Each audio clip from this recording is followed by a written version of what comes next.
কোটা সংস্কারের দাবিতে আন্দোলনকারীদের সঙ্গে পুলিশের দফায় দফায় সংঘর্ষে রণক্ষেত্র রাজধানী ঢাকার শনির আকড়া এলাকা। বুধবার দিনব্যাপী দফায় দফায় এই সংঘর্ষের ঘটনা ঘটে। সন্ধ্যায় পুলিশের ছোড়া গুলিতে 2 বছরের শিশুসহ বাবা গুলিবিদ্ধ হয়েছেন। এছাড়া আন্দোলনকারীদের ওপর পুলিশের গুলিতে আরো 4 জন আহত হয়ে ঢাকা মেডিকেল কলেজ হাসপাতালে ভর্তি হয়েছেন, যাদের মধ্যে একজনের অবস্থা আশঙ্কাজনক বলে জানা গেছে। আহত ব্যক্তিরা হলেন ইরান সোহাগ বাবু মিয়া ও তার শিশুপুত্র রোহিত মিয়া এবং স্কুল ছাত্র মাহিম আহমেদ। আহত ব্যবসায়ী বাবু মিয়া দনিয়া এলাকায় শিশু সন্তান রোহিতকে নিয়ে বাসার ফটকে দাঁড়িয়েছিলেন। তখন পুলিশের ছোড়া গুলি তার ও তার ছেলের গায়ে লাগে।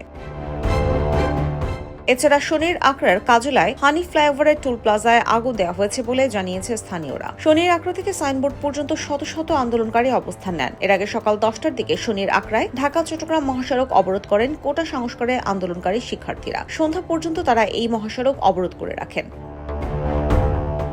সন্ধ্যার দিকে পুলিশ অবরোধকারী শিক্ষার্থীদের ছত্রভঙ্গ করে দিতে গেলে সংঘর্ষ বাধে। এরপর দুই পক্ষের মধ্যে কয়েক দফা পাল্টাপাল্টি ধাওয়ার ঘটনা ঘটে। ওই এলাকায় বিপুল সংখ্যক পুলিশের পাশাপাশি র্যাব ও আর্মড পুলিশ ব্যাটালিয়নের সদস্যরা যাত্রাবাড়ী থানার আশেপাশে অবস্থান নিয়েছেন। আন্দোলনকারীরা কাজলা এলাকায় অবস্থান করছেন। ঢাকা চট্টগ্রাম মহাসড়ক দিয়ে যান চলাচল বন্ধ হয়ে যায়।